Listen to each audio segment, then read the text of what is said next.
Phil, we got 13 John. You're live, Madam Chair. Welcome, folks. This is House Corrections and Institutions. Whoops, I put the calendar back. It is Thursday, May 4th. This is our first meeting of the day, and we have with us the two commissioners, Commissioner of BGS, Buildings and General Services, and Commissioner of Human Resources. We're going to have a general conversation today about the impact on our post-COVID world in terms of the need for office space. We do have a lot of office space around the state that's under BGS's jurisdiction, and we just wanted to have a general conversation of how we're seeing all of this going forward in the post-COVID world, because now we're having a lot of folks who are working remotely, and we just don't know. Is that going to be the norm 5 years out, or are people going to start wanting to come back into person-to-person workspace, which has implications on our space needs going forward? So we just wanted a general conversation, and I think we're going to start with Commissioner Buildings or Commissioner Human Resources. It doesn't really matter. Well, it doesn't matter to me. Either way. I would say start with the Commissioner of BGS, because that's our world. We kind of can talk about the spacing, office space, and then we can shift to Commissioner of Human Resources. So welcome. Afternoon, Madam Chair, and thank you for having me back to committee. It's been a little while. My name for the record is Jennifer Fitch, and I am the Commissioner of Buildings and General Services. And look, you're already on it. So I'm going to today talk a little bit about space management and our space strategies. Next slide. So just a little background history. You know BGS really well, but for the folks that may be listening and may not know as much about us. He's sitting at home on the couch. Hi, John. Hi, John. So BGS has many statutory duties, as you all know. They're pretty broad. But one of those, our main goal, right, is to support state government. That's really what we do every single day. And with that, BGS was responsible for providing space to all agencies, departments, and branches of government. I always think this is kind of an interesting thing about BGS, in that most agencies and departments serve the executive branch. We are one of the very rare that serve all three branches. So I think that makes us pretty cool. And then we're responsible for maintaining an inventory of space. In fact, there's some statutory language about how we're supposed to make sure that we have that inventory, how we're supposed to collect the data. And if you haven't heard of it before, we have something called a space book. It used to be a physical book, and now we've moved it online with our new workplace integrated management system. But in that space book, it has everything you could imagine about state-owned space and leased space. It includes who's in our buildings, square footages, number of employees. So it has a lot of rich information in that space book. And actually that data is used by the financial services division within the agency of administration to determine the fee for space allocations, which are what people pay to be in state-owned space, and their lease space allocations, which is what people pay to be in lease space. So I have a question about the lease space. Yes. And this is kind of off a little bit, but you do not need legislative authority to lease space. You do need legislative authority to sell property. If there was an opportunity to enter into a long-term lease of, say, 30 years or 25 years with option to buy or something, do you need legislative authority for that?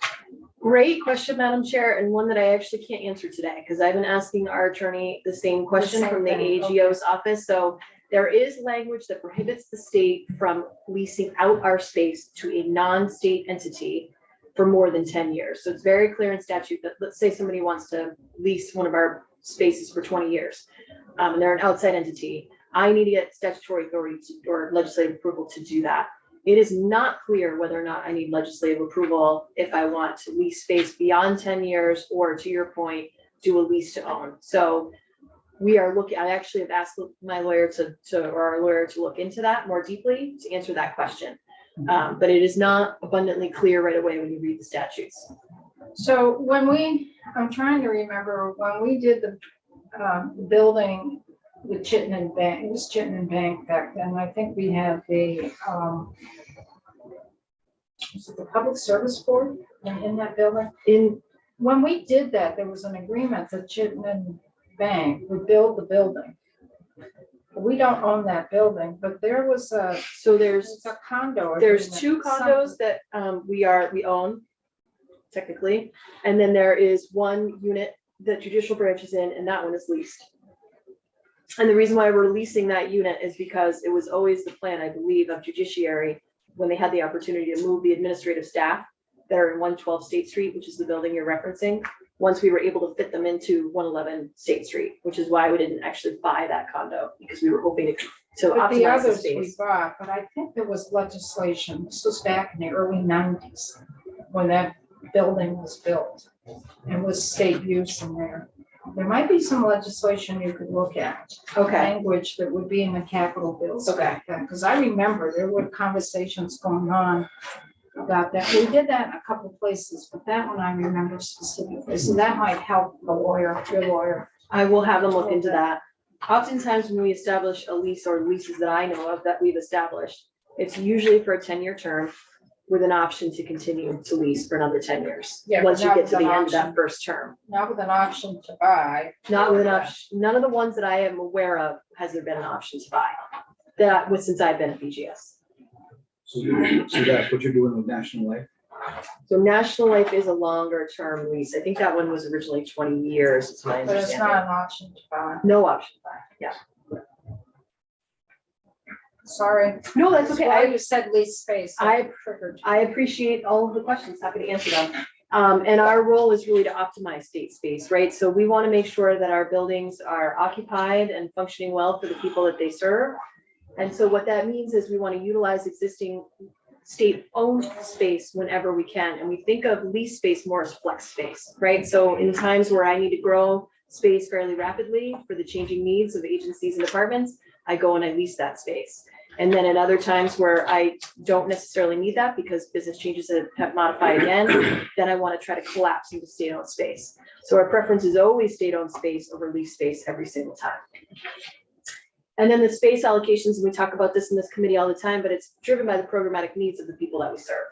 So really what we do is we sit down with our clients and we go through that planning and programming phase that we talk about all the time. And we determine what the requirements are for our clients. And we have a lot of different types of buildings, which we'll talk about in a minute. So we really build the space around the client and the client's needs. And the spaces are supposed to function right for you and help you be productive in your environment. We also want spaces that keep you well and healthy, for example. We'll talk a little bit about how we achieve that. You basically are Space Force. We are the Space Force. We absolutely are. And actually, it's funny you say that because we used to use that term often when I first joined BGS and I was going to have some capes created. We never went that far, but if you're looking for something fun to do over the summer, I would wear a cape for you. I would wear a cape for you. Be careful. I know, right? I'm going to get myself into trouble. He's in enough trouble. He doesn't need to get in any more. No more trouble? You never know. Week plus. You gotta have fun, right? Yeah. So how do we deploy space management strategies? Well, we utilize space standards. So we've had space standards since the 1980s. And really what those do is, right, they specify the amount of space per employee and the other common spaces, meeting spaces, offices, things like that. And so, but in 2000, and then what happened is that we did National Life. We also did the Waterbury State Office Complex, and those kind of happened in a similar time frame. And Guy Norwood, who no longer works at BGS, but had worked in planning and property management during this time frame, basically utilized some of these new open office space standards. We never actually formally adopted them because we just never took the time to write them down, right, and then approve a document. But so we've been using this space standard since National Life and the Waterbury State Office Complex, kind of ad hoc. But in 2022, we actually formalized those revised space standards. And really, again, as Madam Chair mentioned, our preference for general office space is to have a flexible office environment that includes open office environment. So what our preference is you want to, on the, where all the, basically the glasses or the windows, that's where you want to have your open office space, right? Because that's where people are out in open workstations, and you want to make sure they're getting all that natural light and they're getting good airflow. And then we tend to put your meeting rooms and your closed offices, your private offices in the center of the core, so that basically for the majority of folks that are out in those workstations, they're the ones that are getting that nice natural light, which helps create those better work environments. And then we do allow for private and semi-private offices. Interesting thing here is it's not based on your title or your rank. It's really based on the level of confidentiality that you need to do your job. So if you have a job where you're handling confidential conversations or you're handling confidential documents, you will likely either be in a semi-private or private office. We talked about workstations. We also have touchdown spaces. And so what that means is it tends to be smaller. So many, I'm sure you've seen it when you walked around the Waterbury State Office Complex, but we use those L-shaped type workstations. A touchdown space is more like a straight, is more like a straight slab. So you don't get quite as much space. And the idea is you might be in that office and you're just going to touch down for the day. Maybe it's an office that you don't work in very often, or maybe you're only in 1 day a week, and that's where your touchdown spaces really come into play. And then we have other flexible working and collaboration spaces. So again, those are your conference rooms, those are your focus rooms. Sometimes we'll have more of those kind of casual seating areas, right, where you might see a couch and a couple of chairs and a table in the middle. And those are really if you want to sit down with your team and kind of just have more collaboration in a more soft environment. And then our standard per person is 150 square feet per person. That includes your workspace and your common areas. So in general, it's 150 square feet per person. And again, I mentioned this on the last slide, but we utilize state-owned space whenever it's possible and practical, and we think about lease space as flex space. So we have a lot of buildings. We've talked about this before. So we have 360 buildings throughout the state of Vermont, roughly 120 lease spaces, roughly 400 or 240 state-owned spaces, and that's about 4 million square feet of space. So one of the things that I really wanted you to see on the map, a couple of things. So you can really see that we have state office buildings, right, throughout the entire state. I mean, we're all the way in the north, all the way to the south, and it's going a little bit down a rabbit hole. But the other thing I wanted you to also see is that we have 6 districts on the map. And the reason why we do that is for operations and maintenance. We recognize that if we have an employee that lives in Newport, boy, it's a long drive, right, to get all the way down to Bennington. So what they did was they created 6 districts so that basically you're being geologic, or you want to have the word I'm trying to use. Geographic. There we go. I want to say geologic. I'm like, that's not it. Geographic location so that people are working closer to the buildings they're providing services to. So we do have the 6 districts. And again, you can see that we really have a wide variety and spread of state buildings. We tend to locate state buildings in downtown locations because the idea there is that we want to support those local downtown economies. And so we try to do that, obviously, wherever we can, again, depending on the type of facility as well. And if it's a client service building, we want to make sure that it is easily walkable, bikeable, easily to get to from transit, because we want to make sure that those client service buildings are easily accessible to the people that they serve. And then this is actually a really interesting slide. So I anticipated that at some point this question was going to come along. So over the fall, I asked our Space Force to give me the demographics of the building so we could get a better handle on, you know, what do we have and how much square footage is allocated to each of them. Surprisingly enough, and I mentioned this to Madam Chair the other day, you know, we're in, you've seen Waterbury State Office Complex, we're in Montpelier. This is our greatest density of office space, of general office space. So if you're at the State House, it's like, wow, there's a lot of general office space. And you would get the impression from that that maybe most of the buildings that we have are general office space. But it turns out that's not the case. So 31% of all of our buildings are general office space. But if you look at the nice pie that we have up there, you'll see that we have 20% of that space is client service space. You look at corrections, so that's all of our correctional facilities, that's 19%. And courthouses generally also have office space in them, is 13%. So we have these other big groupings of buildings as well, in addition to just general office space. So what's client services? So client services is anyone that you go to as a public citizen of Vermont or a Vermonter, and maybe it's the Agency of Human Services, and you're going to the Department of Children's and Families or Economic Services. Think about A&R. They give out, you probably know this better than I do, but they give out permits for hunting and fishing and things like that. So that would be, again, a client service where you walk in the door and you're seeking a service. So if you take a building like Springfield, that really, just about every department there is public access. So that whole building would be considered that? So in Or do you Springfield, divide it is, up? we do divide it up. In Springfield, though, that is primarily a client service building because it's DMV. It's pretty much DMV, A&R, and AHS. And PMP. And PMP. That's correct. So it's there may be a little bit of general office in there, but it's primarily client service. Yeah, Where 108 Cherry's a mix. that's correct. And so what are we doing? Well, we've been optimizing office space well before the pandemic. Madam Chair knows that we brought forward our Montpelier Complex Optimization Plan, and we've actually been working on that. I want to say maybe it's 2018, maybe. Well, It was before the pandemic. I know that for sure. It started even before that. Did it start before that? Started way back in 2012. That's right. There was a study, It wasn't was a there? big study, yeah. It was like 2012, 2013. It You was are- under Governor Shumlin. You are correct. There was a study. It was very big Yep. and very long. Yes. And so I'm not sure, I can't say for sure whether or not what we ultimately moved forward with was in that plan, and I don't know that. But really, when I came in and they started looking at the Montpelier complex, really the goals were to sell some of our antiquated, inefficient buildings, as well as relinquish lease space and collapse into state-owned space if we could. And so we've been working through that plan for the last several years. In terms of selling antiquated, inefficient buildings, we have sold 13 Baldwin. We are working to sell 1416 Baldwin. It's on the market. I should check in with staff because it was on the market and it closed and I haven't heard anything, so I should check in on that one.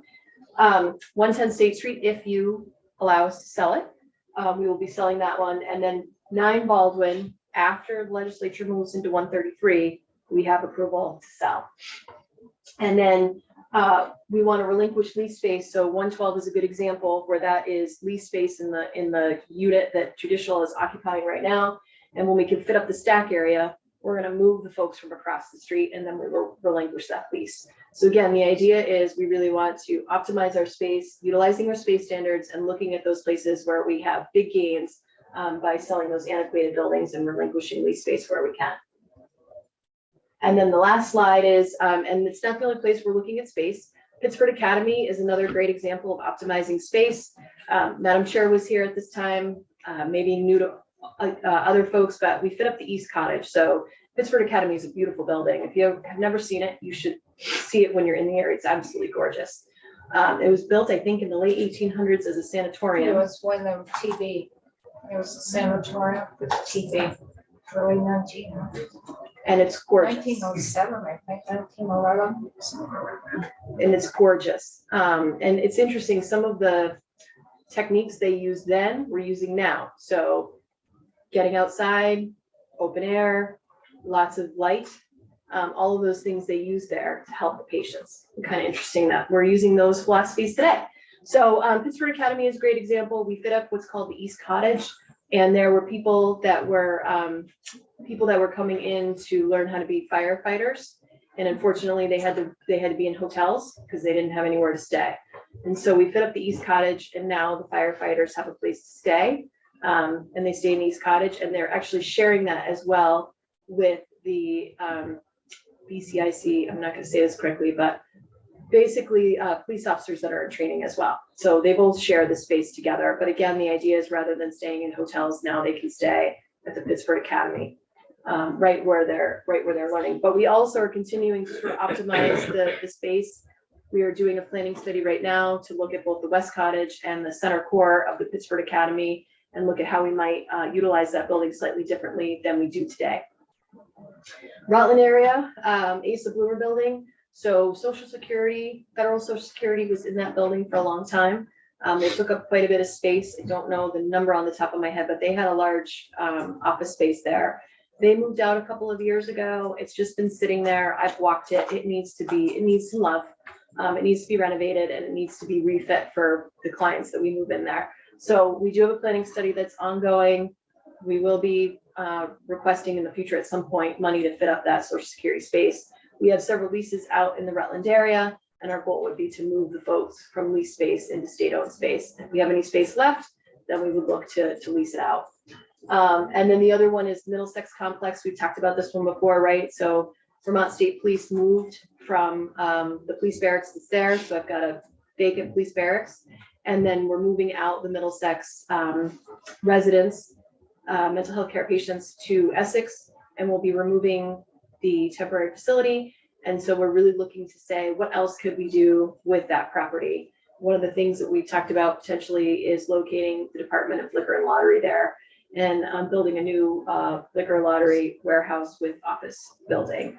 We also need to do a little work on the Vasara and print and postal buildings as well, because there's a conflict both in the front and the entrance, because they're joined and they shouldn't be. And on the back side where they take deliveries, there's a conflict there as well. So we definitely need to do some reconfiguring of the space on that property. But again, those are examples of how we're trying to utilize the space that we have, state-owned to the best of our ability, and say, how can we optimize the use of these properties? So we do it all the time. We've been doing it well before the pandemic. We will continue to do it.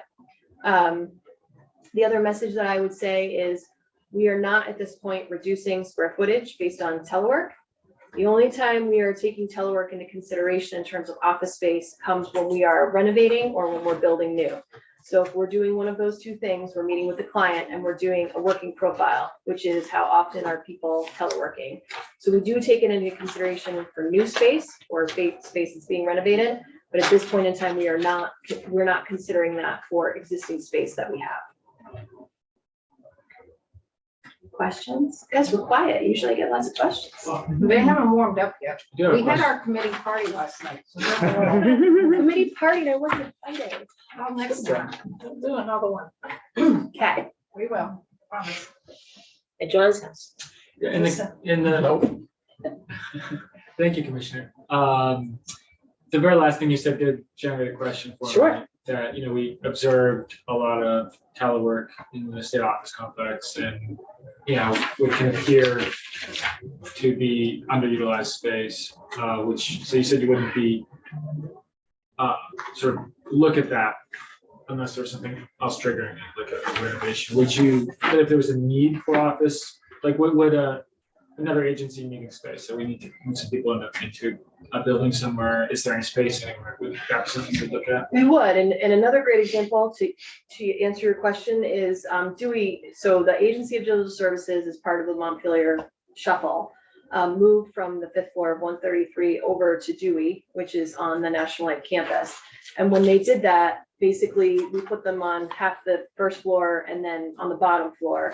Right now, they kind of want to optimize space and they want to have all their employees on the same floor because they want to be able to just walk down the hall and see who it is. So we're looking to optimize their space when that happens. And if it happens, now I have a downstairs suite that I'm going to want to move somebody into, and I'll look at different user groups in the complex. So a good example of that is state's attorney needs a home, right? If I sell 110, I've got to put state's attorney somewhere.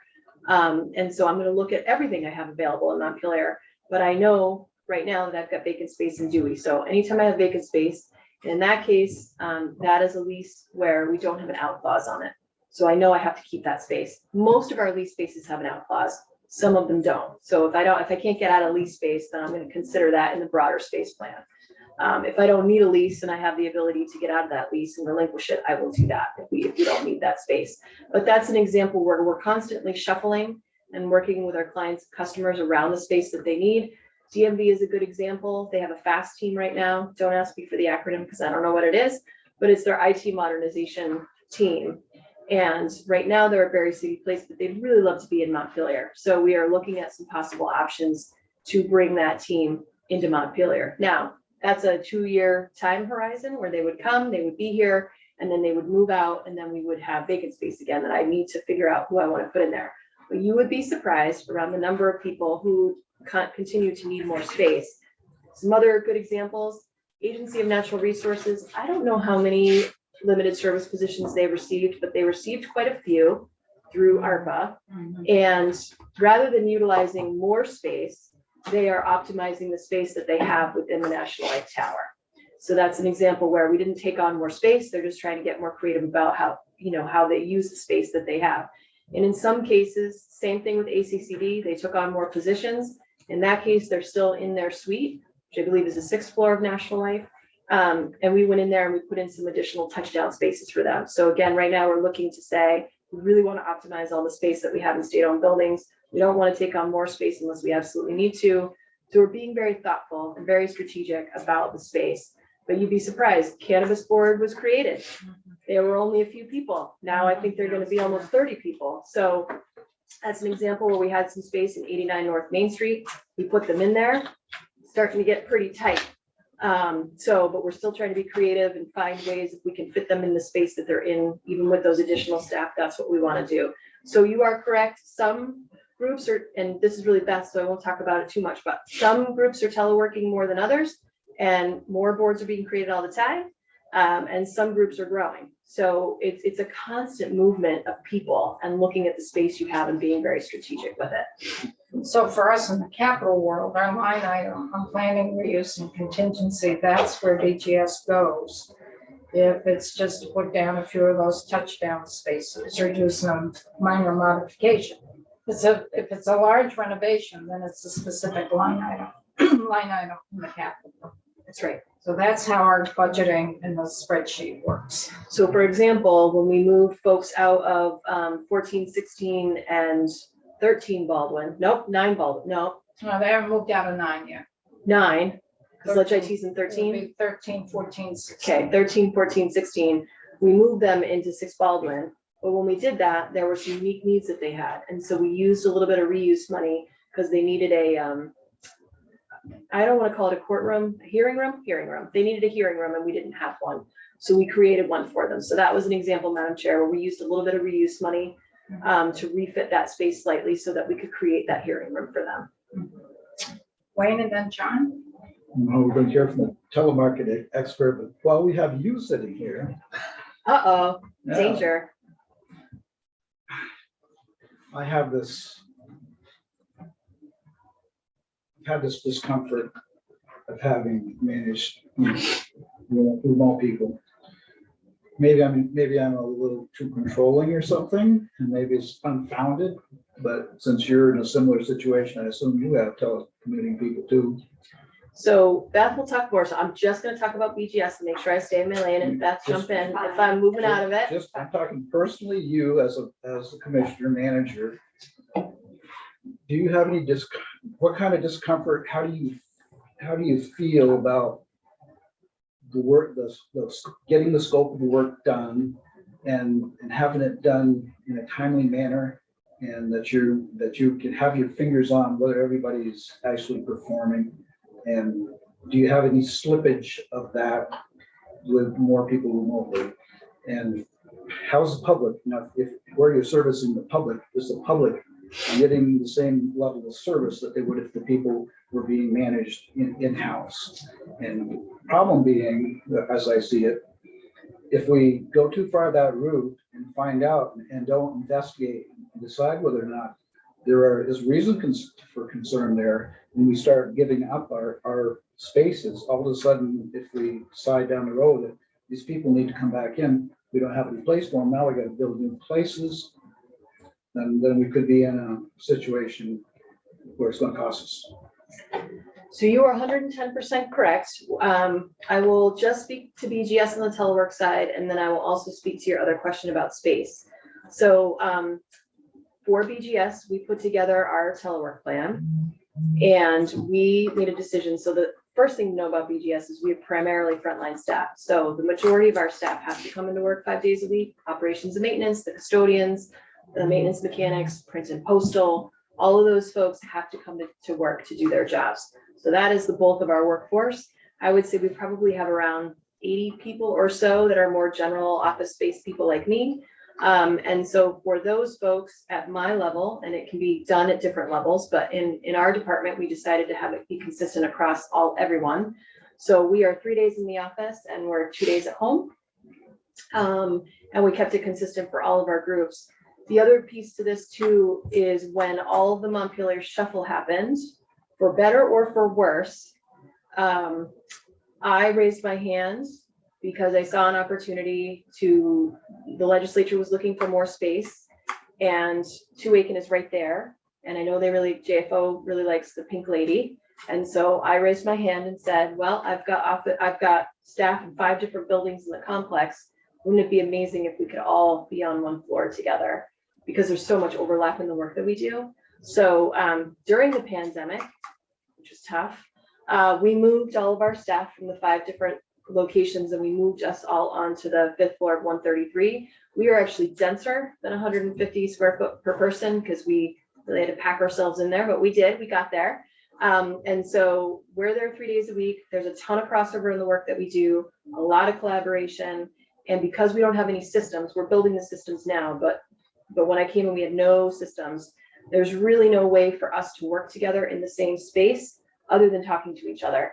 And if you're going to talk to each other, it's a lot easier in my mind, for me personally, Jennifer Fitch, to do that in person versus do it over Teams.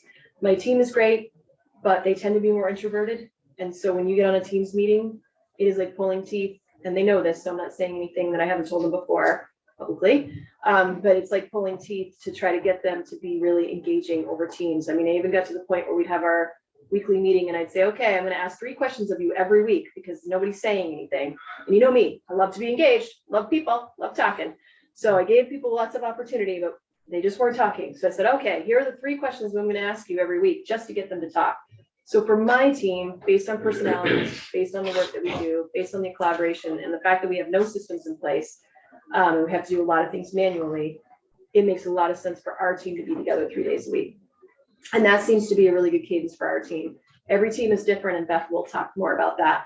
And then in terms of your comment around space, 110% agree with you, which is why we're being very strategic and thoughtful about our space. Because if we were to say, okay, because Massachusetts started down this road, about 6 months into the pandemic, Massachusetts said, you know what, we're just going to drop 40% of our office space, just like that. We're going to figure this out and we're going to consolidate. They have since backed out of that completely. They're not reducing any of their office space at all. But again, I think there was that evolution of the pandemic and working from home and how's that working, right? So we're being very thoughtful. We're being very strategic in terms of how we utilize our space, knowing that we're still kind of in this ebb and flow of kind of what is that cadence and what works best for people. And, you know, we've only been out of the pandemic for so long. So we're still trying to figure that out. So that's why we're being very thoughtful, and we're not saying wholesale, we're just going to drop X amount of general office space. But again, the thing for people to notice is that was only 30% of our overall portfolio of space. So even though it feels like a lot, it's not, I mean, it is a considerable chunk, but it's not the majority of the space that we have underneath the jurisdiction of BGS. Thanks. John? You have a fair amount of lease space. Do you try to establish some kind of criteria where the leases are reasonably the same? In other words, the landlord takes care of the shell, we take care of the inside, someone who takes care of the plowing. We try to do what's called a lease that's triple net, and triple net means they take care of everything. So your maintenance, your custodial, your trash removal, you name it, snow plowing. We love triple net leases. There are times where we can't get a triple net lease, and when that happens, we will contract for services. So every lease is unique and different, but we do, our bread and butter is 10 years, and our bread and butter is triple net. I mean, that's what we're really going for when we establish a lease, if we can. So if you wear the carpet out, it depends on the building. That's right. And usually the way that it works is the landlord will make improvements when you move in. And then usually, let's say that 10 mark comes and we want to extend for another 10. That's when you'll then have another conversation about, hey, now my carpet's looking pretty worn, or we really need to get the walls repainted. And in that interim period, that's usually when they'll come in and refresh the space if it needs it. I got one other follow-up. AOE space up on the hill is part of your space, It is. but all the other educational facilities are not. Any space that the agency of education staff, the state staff occupies, we provide that space, but beyond space for the state employees, we don't provide space outside of that. Kind of what I assumed. What were you talking about? School buildings? Well, more or less, yeah. I wasn't sure if there was any kind of overlap. I didn't think there was. Not that one. Courthouses, maybe, but not that one. State colleges, you know, they No, may have that's all multiple. State College. UVM is all UVM. No state. But the lab's You got a opening up on lab. the BTC campus is ours. Right. Well, you guys keep us busy with 8,000 state employees and 4,000 square feet of space. Right. It keeps us very busy at our department. The rest areas are ours. The rest areas, interestingly enough, are owned by V-Trans, but we service them. There are a few like little nuances here and there. Probably the rest areas are the ones that are really that we provide the services, but we don't own them. Same with salt sheds. Anything else before we transition to Department of Human Resources? You know I'm gonna stay, so Yes, if there's other yes. questions, I'm happy to answer them. Do you like walleye? You know, just to Walleye. answer that, because it's really fun, this is a bad thing, and don't What? go like this. I don't really need, other than knowing it's a fish, I think, I don't know anything about walleye. Is the city of They have they're like dogs and cats that have that reflective stuff in their eyeballs, so they can Tympanic. see in low light, tympanic and then membrane. they predate on other fish that can't see so well. Okay, Isn't well, I that learned fun? something new. I want to see a picture. I gotta look at a picture though. I'll do that when Hey, I'm look, I can I'll draw you one while we're here. You can look it up online. I'm gonna look, I do want to No, see it. I always Take the hear drawing. about it. Wayne offers you a drawing. Take the drawing. So Beth, why don't you come on up? I'm gonna bring my laptop with me, even though I'm Yeah, not hooked that's up, just in fine. case you have questions that I can't answer. I do have some statistics, so. Right, so you kind of saw the gist of some of Yeah, our sorry. questions. I mean, we've got, you know, in this world, everybody thinks that in the institutions world, in the spreadsheet world, we just deal with bricks and mortar and office space and buildings. And I've often said, if it wasn't for BGS, state government wouldn't be able to function, because you gotta have a place to put people to carry out their jobs. And we're starting to transition into a world where there's also folks who are physically in office space, but there's also a lot of remote work happening. And we just wanted to pick your brain a little bit, what you're seeing pre-COVID, post-COVID, and maybe some gut feeling in terms of where are we going to be in 5 years with our workforce. It may be shrinking because we're not finding people coming in, but also would people want to come back into an office or a workplace to make relationships with their colleagues instead of being remote with them. So Beth, if you could introduce yourself for the record, and welcome to a committee that you usually don't go to. Usually not. Yes, my name is Beth Pastage, and I am the Commissioner of Human Resources. I'm in Burlington, in the New North End. Human Resources is within the Agency of Administration. So BGS is an agency of administration, also libraries, taxes, finance and management, and then we have a small administration office that covers the administration for the Agency of Administration as well. So we all fall under the Agency of Administration, and like BGS, we have services that cover all of state government. We do employee benefits, we do in wellness, we do statewide training and engagement. We have employee relations, including labor relations. So we negotiate contracts for the executive branch with the State Employees Association, as well as the Troopers Association. We have, we do payroll for all three branches. We also, and the benefits are for all three branches. So we're anything that you would normally think of any organization in human resources, that's us, except for retirement division is within the treasurer's office. So we don't handle retirement, that's the treasurer's office, but everything else, HR plus payroll and in benefits, we do all that. So you asked about telework today. So I did have a slideshow, but it's not really very flashy or anything, but we do have a telework policy, and we actually have a definition of telework in our policy, but it gives an employee an approved alternative, generally at home, to work rather than working in the state assigned workspace. All the telework agreements are approved by the. So for example, during the pandemic, we sent everyone home. That was kind of ad hoc, or I'm not feeling great today. I don't want to come in and get everybody sick. Can I telework today? That's what we would consider ad hoc telework. So we have those two types of telework. If you're going to do the regular telework on a regular schedule, you should have a telework agreement, and that's an agreement between that your supervisor and you agree to, and then your appointing authority signs off on. And it's a voluntary program, so employees would ask for it, and and it has to be approved. So I see this was put in effect in 2012. Yeah. And that was put in effect when we were redoing the Waterbury complex. Because part of the way we built that building and the number of office spaces, physical desks, was built on having a telework policy. So that's when this was put in place. And, you know, obviously, we're not going to force anybody to, well, we kind of did for a couple of years, but, Yeah. but in general, it's completely volunteer. So if you would rather be in the office and you want an office space, we'll provide that for you. But if you prefer to work at home and you have the type of job where you can work at home, so more administrative work, and it works within, you know, consistent with the operating needs, then you have the ability to apply to do so.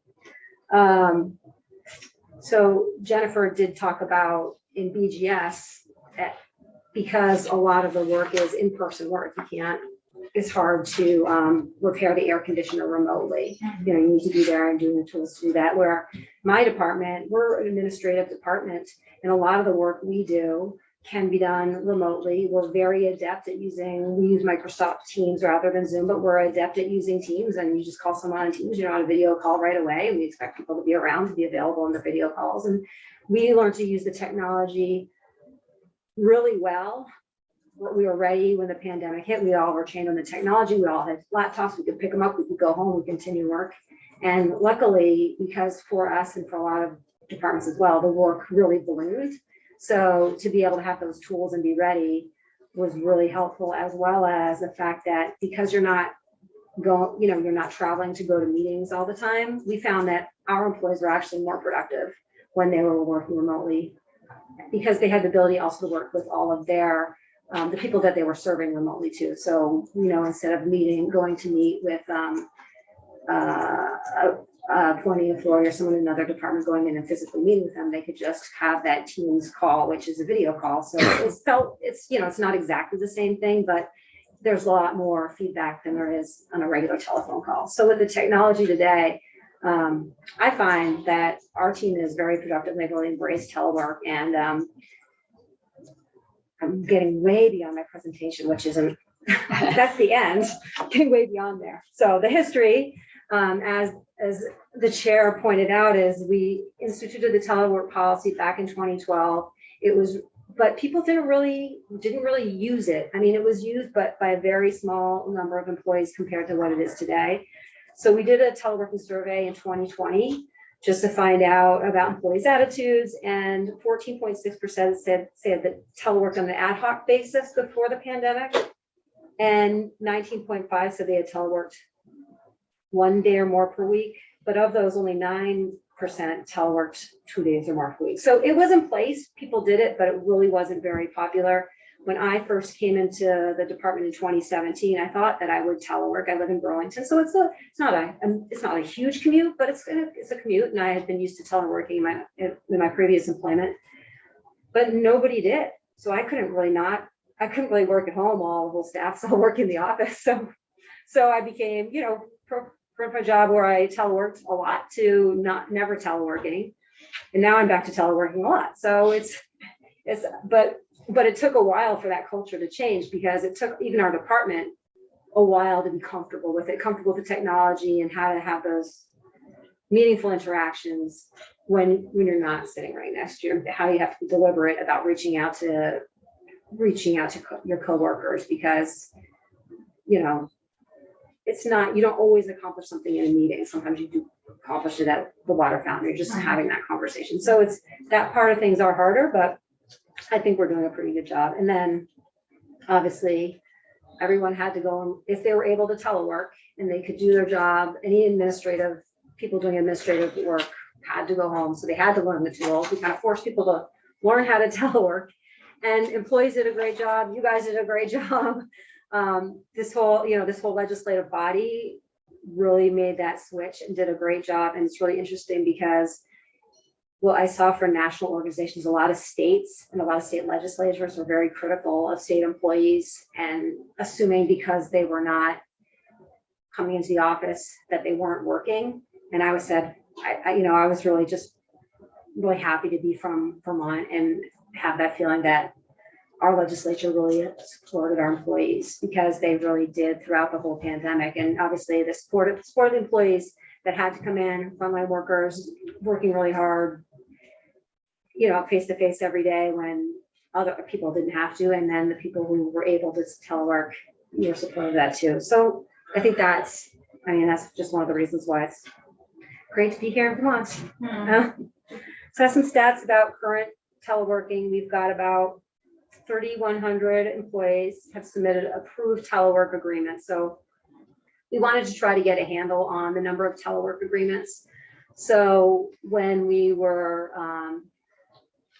bringing people back to work away from mandatory telework back, we created a site where we could where employees would upload their telework agreements, so we could kind of track the number of hours they were teleworking. So we do have some statistics. And so if you change your telework schedule, you would re-upload your agreement. So this is probably under-reporting it. I know I telework, but I don't have a telework agreement. I come into the office when I need to telework, but I'm not a certain number of days. And that's the same as our director team. I don't think any of the directors have telework agreements, although they telework a lot. So approximately 3,100 is out of how many? So it's about 44% of all the executive branch employees. Of the executive branch. Of the executive branch. Yep. And the schedules range from a few hours per week till full-time teleworking, and on average about 28 hours a week. It's got the graph there. So the picture graph, so 31% of the employees teleworking are teleworking more than 32 hours a week. So they're, more than 4 days a week. So 4.5. And then we've got 19% of those employees are teleworking more than 3 days. So these are like those 4-day teleworkers, or 3.5 days. And then 32% are about 3 days. And then you go down lower. And you have a few, the lowest percent of the teleworkers, there's 3% of those people are working less than 8 hours a week. So we have a question. Yep.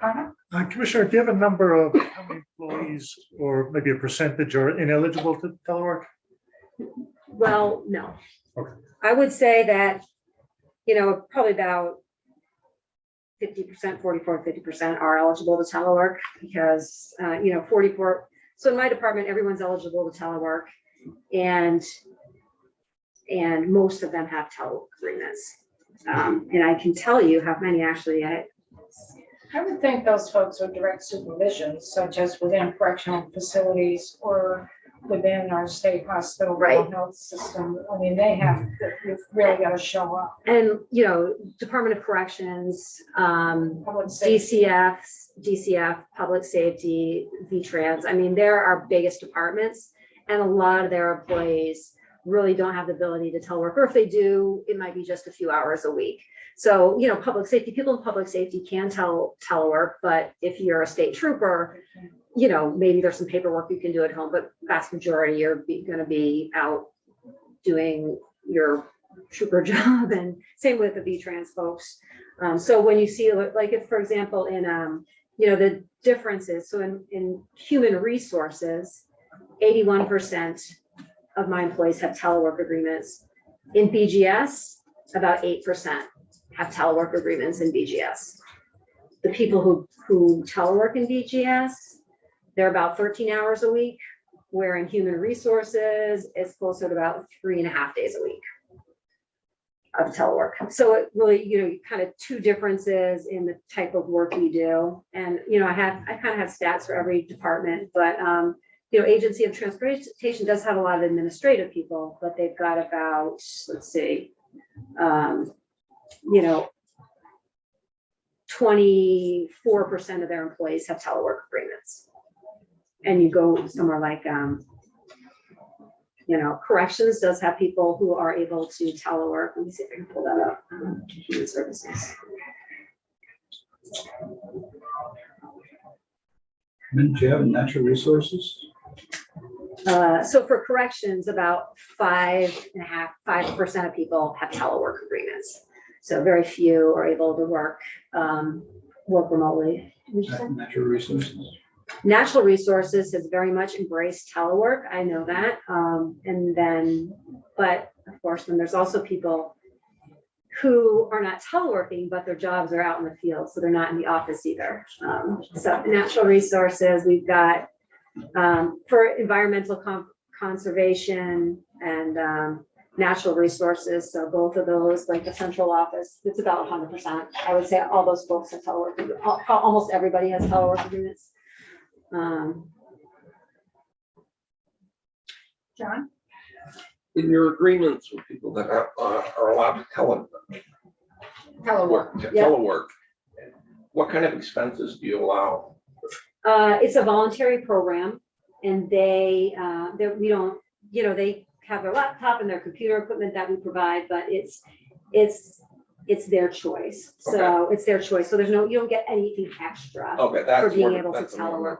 Yeah. We have some employees work at home, and that's where their office is. So we have some people, like, for example, in the tax department, they might be serving Bennington County and doing audits in Bennington County.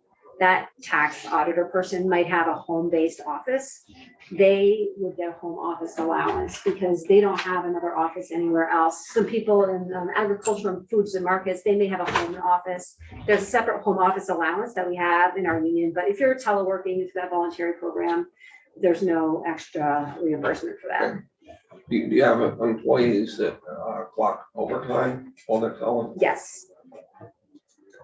How's that tracked?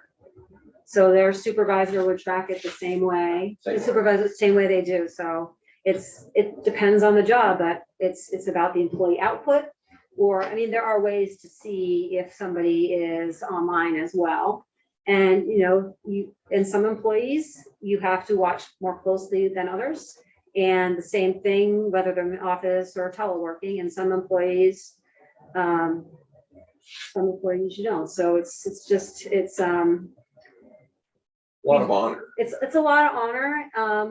People can be sitting in the office and look like they're working, just like, And they're shopping. right, like, so it's possible. I think that, I don't think we have a big issue with that. We have a really engaged workforce at the state of Vermont, but yeah, it's learning how to supervise in a different way. And especially a lot of it's generational too. If you're a person that's used to seeing everybody in their office and working at their desks, and suddenly you can't see them anymore, you have to really have that trust. And it's a big cultural change. So it's a cultural change, but now that employees have really been enjoying the benefits of telework, it's really hard to hire somebody for an administrative job anywhere who doesn't have the opportunity to do some type of telework. So in job applications, even on job announcements, you say telework may be available, or you even have to put that in the job application. There'll be people like, oh, if I can't telework, I'm not even applying. So, and you might even see that within some competition within departments. If the department has a reputation perhaps not allowing telework, someone might move from that department to another department just so they could telework. So we can see that competition kind of internally, and with such a low unemployment rate, employers really don't have a choice in an administrative job if they want to get the best and the brightest. They're learning how to manage in a different way. And Beth, I also wanted to add that DHR put out a training, right, for supervisors. Right. We have a very robust, so all supervisors and employees had to take like online telework training. We have a whole website for best practices and lots of tools and resources on how to do it well, and we're still all learning about it. Thank you. I do have a couple other things. This is basically getting to what I just talked about, our last employee engagement survey. We survey our employees generally every year just to see their level of engagement, how they feel about certain things. So we really focused last year on employee retention. We asked a lot of questions. We had our highest turnover rate ever in 2022. We're still, we're doing a great job filling the positions we have, but we're also seeing higher levels of turnover. So we're having to work harder to do that. And so we've had to onboard many more employees than in the past as well. But we asked, what are the things that are most important to you to keep you working for state of Vermont? We asked them, if you were to consider leaving the state of Vermont for another job opportunity for another organization, what would be the most important factors that would influence your decision? And then we had a list of things that they could choose from. And then if you flip it up to the next one. So among the top reasons for employees for staying, they love our healthcare benefits. We have great healthcare benefits. And other, they'd like the retirement plan, like job security, work-life balance, and telework hybrid schedule, top 5. So that in other years was not as high. It really jumped up because of the experience telework, and it really shows the change. So that is more important or a reason for staying than when you look at it was above compensation, which is really interesting. And this is one reason, next one, 26% of people picking that as a top 5 reason, work that has purpose and meaning. So that's a really good recruiting tool for the state of Vermont, because there's such a variety of jobs, and they really are about like what you're passionate about and what you want to give back to the community. So we have a really good, and that's what we say, we call it work with a purpose in one of our marketing, in our marketing materials. And that's one of the reasons why people want to come to work for state government. So I just thought that's very interesting, and flexible schedules right up there as well. So telework, hybrid work schedule is really important. And it also was a factor on why people said that they might leave. So they might leave for compensation. So they might leave because they can make more money somewhere else. Work-life balance is right up there, and the telework along with work-life balance is there. It was interesting that they would leave the medical benefits. Leaving for medical benefits was kind of weird. We don't really quite understand that, but why that was high. But anyway, maybe because our plans are expensive, but and the retirement plan as well.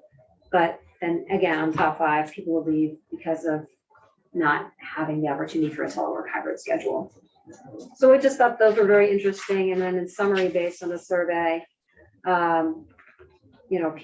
employees are really interested in teleworking. I think that we have done a great job in the state embracing that at all levels in the organization, and knowing that it's here to stay. And if we want high performing, engaged workplace, we're going to have to continue to make that work. So I think that's it for me, but my formal marks, but I'm happy to answer questions as I can. Questions? Thank you. This is maybe slightly off topic of telework, but I couldn't help but ask because I noticed that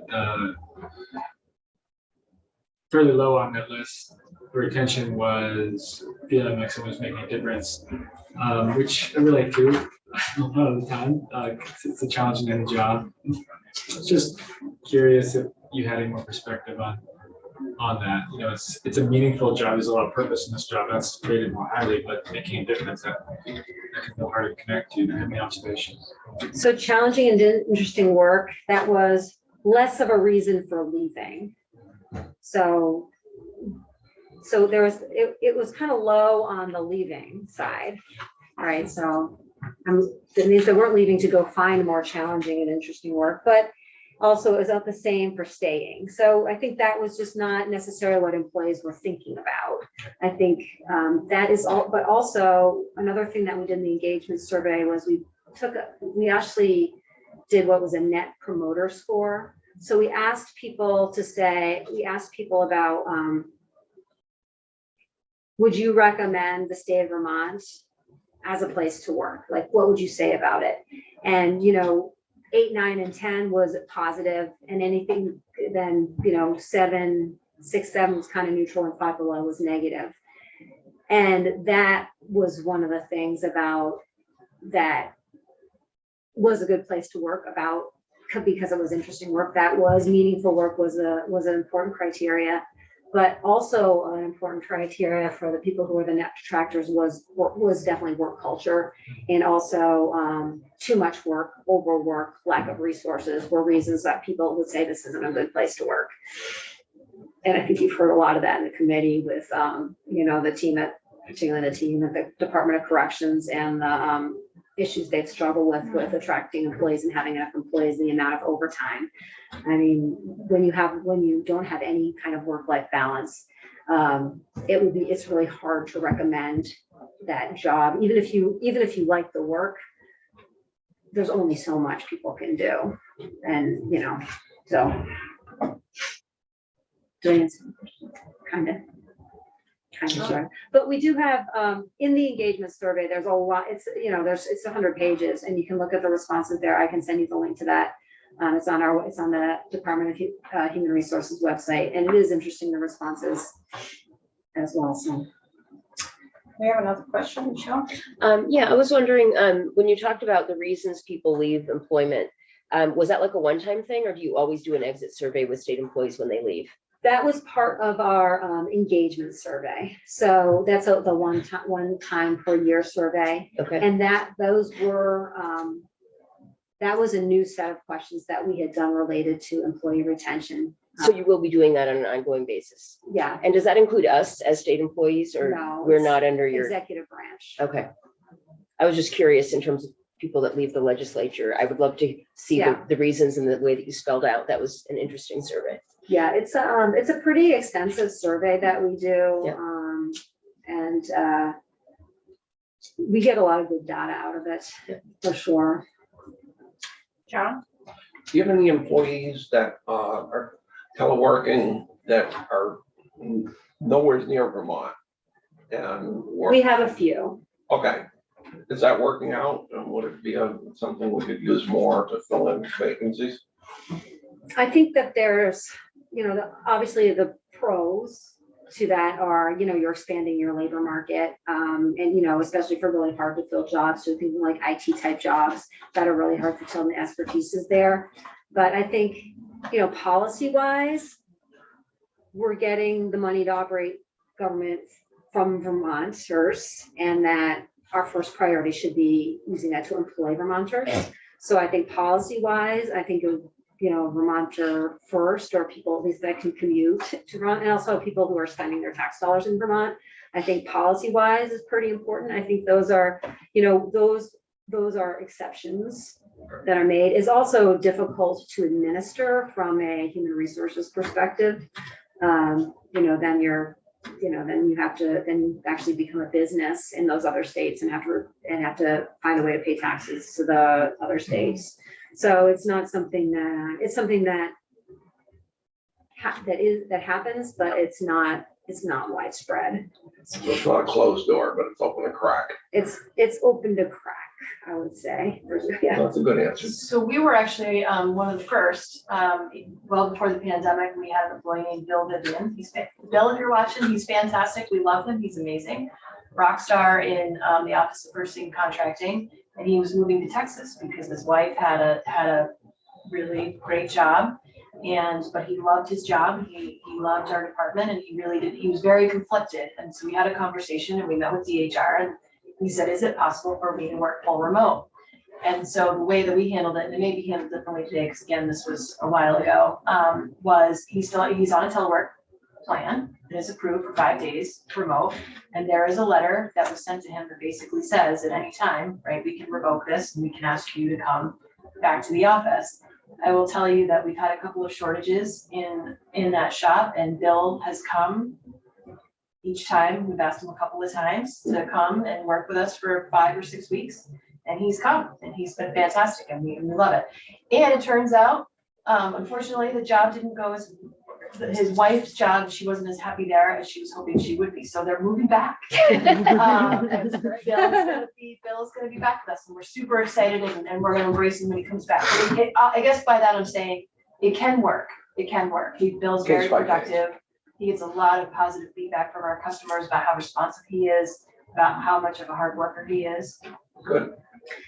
One more thing that I just wanted this committee to be aware of, in case you're not, I know some of you guys are new, is we have a workforce report as well, and it has a lot of statistics about demographics of employees, salaries, and it's broken down by department. So that's also available on our website, and I can send you the link for there. But if you really like to get into how many people are in which department, and how many job classes there are, and how much were the raises over the past 30 years, the history of those, it's all in the workforce report too. So I'll send you the link to that so you can have some fun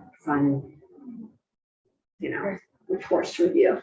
So I have a few more questions, Wayne, and then Tristan. You heard my question to Commissioner Fitch. Yeah. And along that lines, it looks like you have some data from the employee side, from the supervisory side, Yeah. in terms of the flip side of that, in terms of whether satisfaction with work getting done, customer service, and all those things. You don't have any way of assessing that, or that would be assessed only through the supervisory folks. Well, I think it's supervisory folks, but it's also kind of department wide. And you can, if you have like measurements in your department, you can measure outcomes and kind of the volume of work, if it's a volume of work that you do, and you can also look at the quality of work. One of the things that our team does, we have people who do internal employment investigations. And before the pandemic, they did most of the witness interviews in person. During the pandemic, they transitioned to doing most of them, through a video conference. And they still are doing most of them through a video conference. And that is appreciated by the employees, by the investigators, and they are able to do more volume of work because that was a lot of travel time for them. So their productivity has gone up. Also, they were in offices in cubes, and their work is very confidential. So if they are in the office, they're not interacting with people anyway, where they would just be sitting on a headset talking on a phone to the person that they're investigating. So I would say the supervisor has to have a different perspective and has to be looking for different things. And you can't be, okay, is that person, and you can tell if the person's in the seat. You can see if they're responding to emails. We actually have, is there a green light in Microsoft Teams, or are they're seeing a lot of yellow, which means that they might not be actually engaged working on the computer. I mean, they could be on the phone, but so there are ways to monitor that as well. But so where I was headed is, obviously you surveyed from the employee side. Human Services have any looking towards surveying on the other side, on the supervisory side? So But there was a question on the survey. when we did the telework survey I for think supervisors, so. yeah, when we did the telework survey, we asked both, there were questions of supervisors too, as well.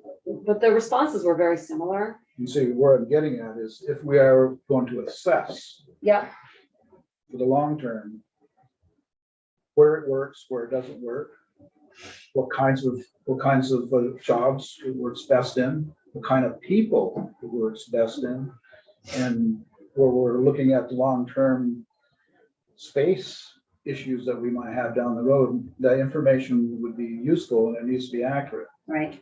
And you look at the telework survey we did was very interesting because some people were really interested in having more face-to-face contact. Some managers, they think it works great. Other ones, not so much. And I think that's really, what are the tools and what tools can you give employees? But what is the and difference? managers? What is the difference in the situations between the ones that work well and the ones that it doesn't work well? Maybe different kind of employee, maybe different kind of situation. Could be a different management style of the manager, even, right? Right. So how do you tease that? Can you tease that apart so you better understand the dynamics of the whole thing? I think that you also need to assess, I'm talking more about individual employees, and assess the individual employees' work. If you don't, those telework agreements, they're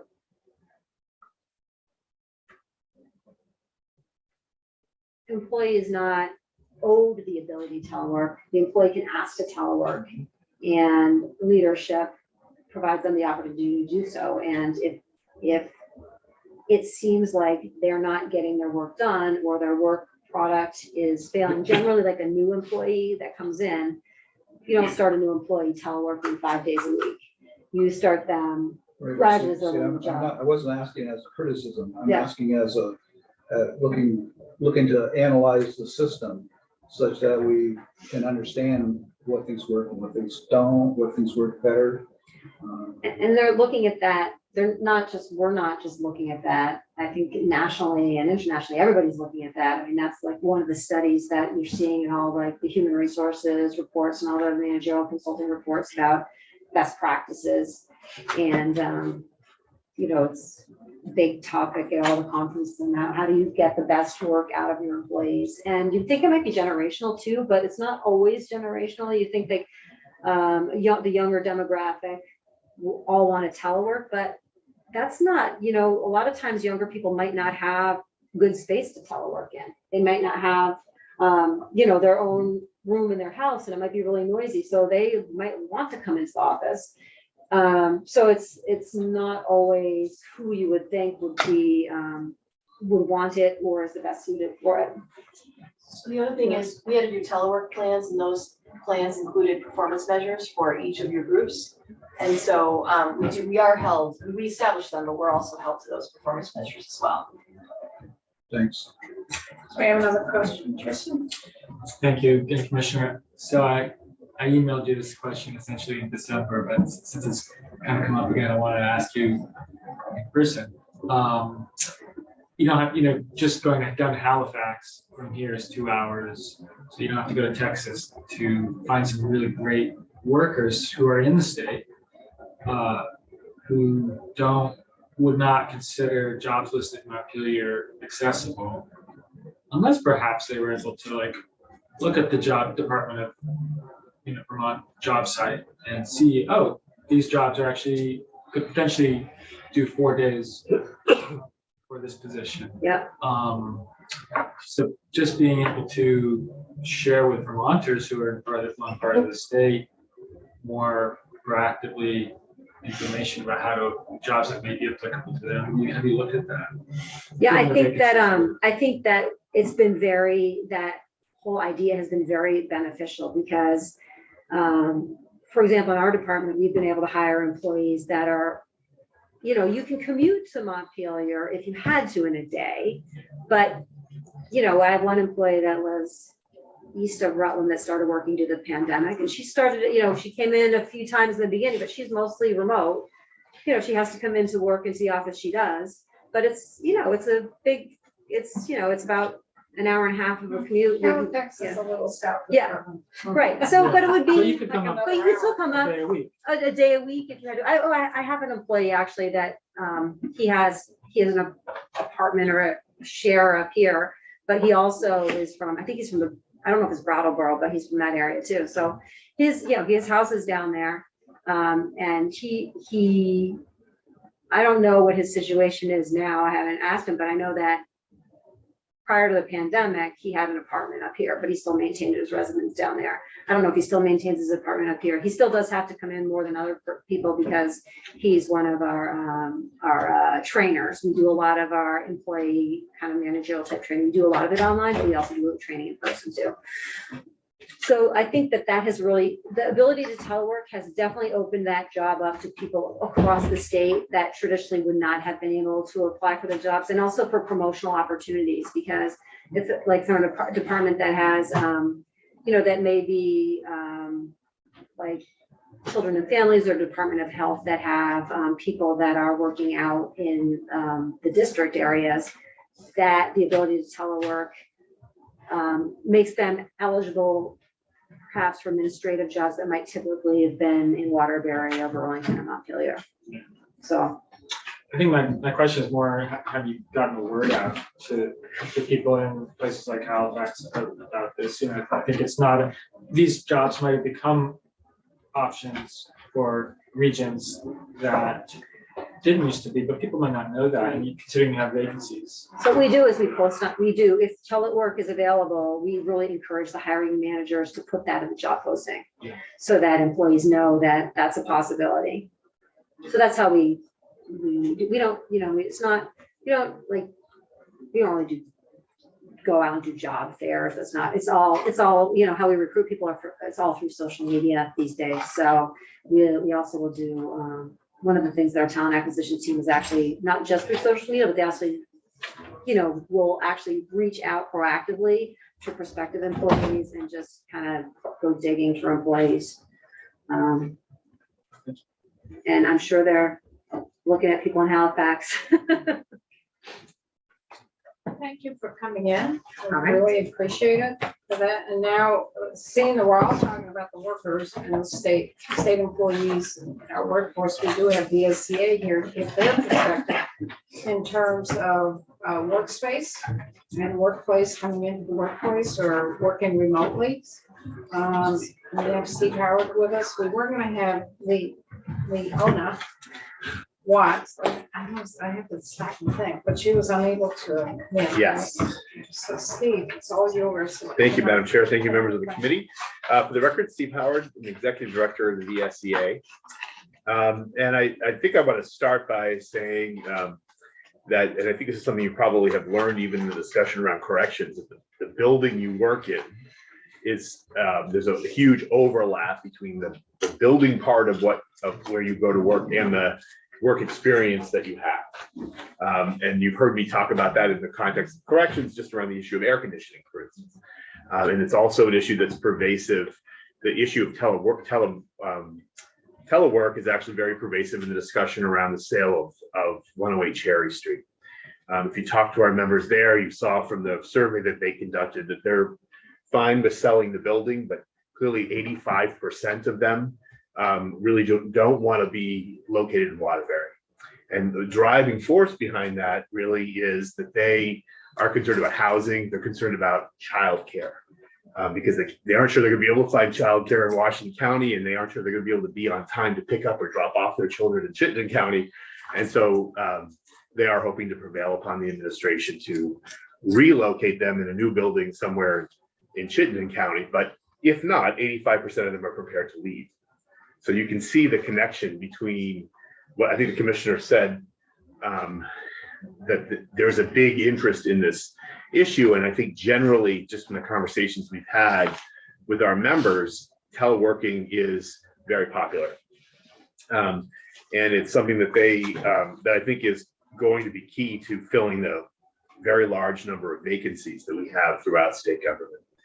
I also think it's an opportunity for the committee, just from a building perspective, to look at how we're going to fill those vacancies and how buildings and the use of buildings can play a role in that.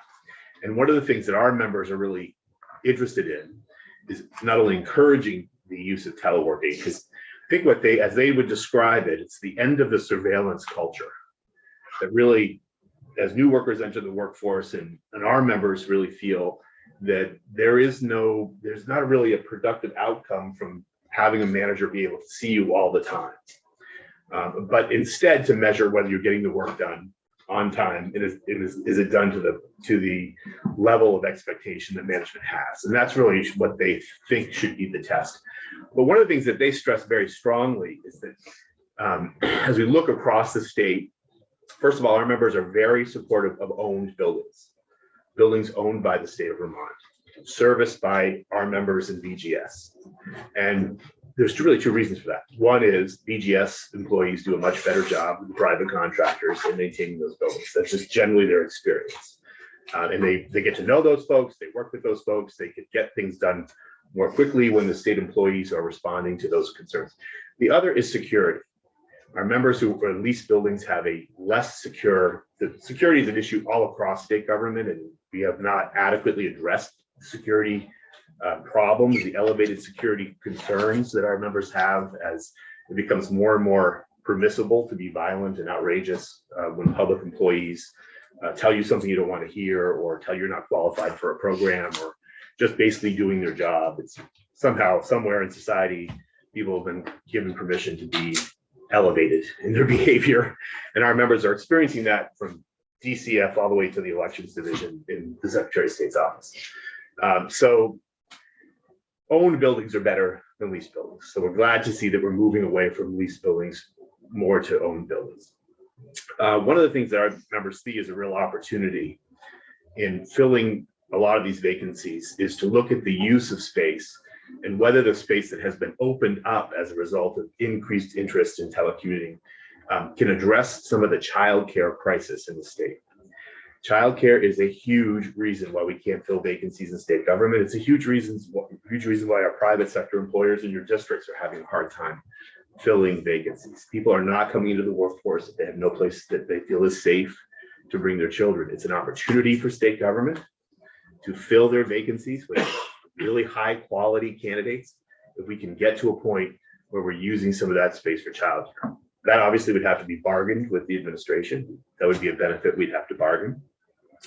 But that is childcare and elder care comes up consistently as a growing concern for workers who are who both need a job but also have that demand on their own on their personal side. So the use of the use of the vacant state buildings really, from our perspective, could not only provide something that would attract employees, but also open up slots in the private sector. You really can make a significant difference in that way. The other issue, I think, that, and I'll tell you, just because this is also the Corrections Committee, I have said to this commissioner, to previous commissioners, provide childcare, you will have plenty of COs. People will leave their job in the private sector, particularly in Chittenden County, but all over the state.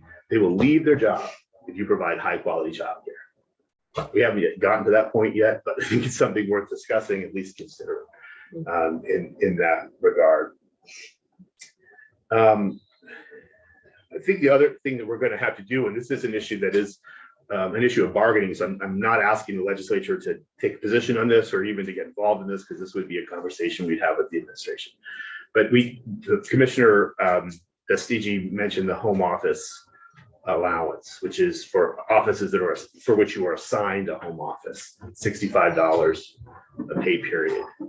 I think we are going to have to address the issue of employees who are working from their home and the added expenses that they have as a result. We are saving the state resources by not having them come into the office, and there are added expenses. The heat is on, the electricity is being used, there's other expenses. So we are going to have to address that. It's not something the legislature really, I think, can get involved in, but it is an issue that until the appropriations process begins, if we were able to get to an agreement on that, that is an issue that our members also do mention.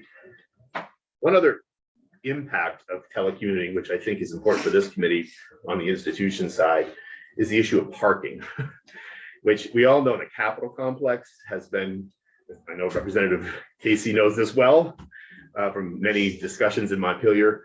At one point there was a study that showed there was a deficit of around 600 parking spaces during the legislative session that reduced to 300 parking spaces. And the voters of Montpelier, in their wisdom, thought they were going to have a parking garage, but that got kind of waylaid in the process. That also is an issue that gets significantly addressed when people don't have to drive in and don't have to park in a public parking space. And that is an opportunity for the state not to have to maintain those parking spaces or build those parking spaces, but also to use those parking spaces in a different way, maybe for housing is a good example. We have a lot of parking spaces in Montpelier. We had, even with all those parking spaces, a massive, significant problem. Many of our members would come to work at 6 in the morning so they could get a parking space during the legislative session. So that is an issue that I think from an environmental perspective and from just a quality of life perspective, that has been the sort of a positive impact of the increased reliance on telecommuting in general. One of the things that I think our members would also want to share, and we see some of this happening with the whole issue that's currently before us with Cherry Street. Communication isn't providing updates. So if you're working from BGS or you're working on the 5th floor, just providing updates to employees is not communication. Communication is a two-way street where you go out and meet with the employees and ask, what are your needs?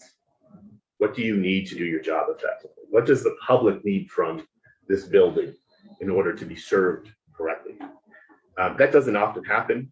And what happens then is that decisions are made that have all sorts of unintended consequences, because nobody asks the people who actually do the work in that building, what the real need is. And that is a problem that has been pervasive in state government for a while. We make decisions often on top and we tell people what they're going to be, but we don't ask, what are the needs? What are your real needs? So that, I hope, is something that as we think about the use of the space, that we work in and make sure that the employees who are working in that space have actually been adequately consulted about what they need to do their job, and how to do it effectively. I think basically from what I've heard, the silver lining of the pandemic, including Zoom and Teams, has been that telecommuting has made the work experience a much better experience for state employees, and that it will attract more people to state government if it's encouraged and adequately supported. So I think generally that is the view of our members. The use of space and converting it to other functions that would attract more employees and make the experience even better, something that I would ask you to consider. And that's, I think, that's where I would conclude my remarks. Questions? Sure. I'm curious to get your thoughts, more depth on your thoughts about where that line is between when it's a bargaining issue and when it is a potential policy issue. Because a lot of this, to me, feels like bargaining more so than policy. And let's use 108 as an example. Right, the only statutes involved there are the statutes that require municipalities to have service providing positions accessible kind of in the heart of the city. There's not a lot more statute wise that would require BGS, for example, to keep those who aren't providing direct service in that location. But that to me doesn't feel like a policy issue. That still feels like a bargaining issue to me. So I'm curious to know how you define that, where you draw that line, where you make those delineations, or how you make those delineations. It's the how you make those delineations, I think. Yeah, it's tricky because there are in the law, there is a list of mandatory subjects of bargaining in SELRA, which include wages and working conditions. There's a whole list. I would say that anything that is a benefit or could be described as compensation would be clearly bargainable. That would be something that we would not ask the legislature to get involved in. We would hope the administration wouldn't, and we would challenge them if they did. That's bargainable. The tricky part where it gets close is working conditions, because as I look at the Cherry Street example, clearly the administration can assign staff to work in a different location, and there's contract language about RIF rights and all that stuff. 35, if it's more than 35 miles, there's some automatic RIF rights in the contract. The issue is whether you, particularly in the health department in that building, you have very specialized, well targeted staff that are hard to come by. If moving them from that location to Waterbury is going to cause a significant number of them to go elsewhere, that is going to diminish the health department's ability to deliver for the taxpayers or for Vermonters. So that would be a managerial decision that it is a working condition, because clearly a new commute to Waterbury and affecting your childcare and all that other stuff that goes with it does affect how you would look at the job and whether you would stay in that job. The work-life balance question the commissioner referred to in the survey. I think it's still a managerial decision. It's just one that they ought to really think carefully about, because I think it will impact their ability to run their department. If 85% actually did leave, it would be a catastrophic situation. But even if a significant number of that very specialized staff left, it would be hard to replace them. So telework may be a solution to that. And hopefully the department will find that to be something that they are willing to accommodate people. But it is a tricky balance. It's not, there are some aspects of it that are clearly bargainable by law. And there is also the ability to impact bargain, something that the department has the right to do. But we have the ability to bargain the impacts of that decision. They can implement the decision in any way they choose to, but we have 45 days to demand to bargain the impact of that on members. Any other questions? Thank you very much. Okay, thank you, Steve. Thanks, Steve. Thank you. Thank you to the two commissioners. And, just wanted to pick people's brains and just see what the thinking is. So we're done for the afternoon. We're back on the floor at 3 o'clock. And then tomorrow we are here at 8:30. Tomorrow, we're having Senator Ingalls come in and just give a quick walkthrough of the Capitol bill. It'll be an opportunity for us as a committee to ask questions about why they made some of the changes that they made, just to get a background on that, so that we can decide a little bit further how we're gonna move forward. Appropriations Committee, Conference Committee is still working on just the broader ends. They haven't really gotten down into any of the money pieces yet.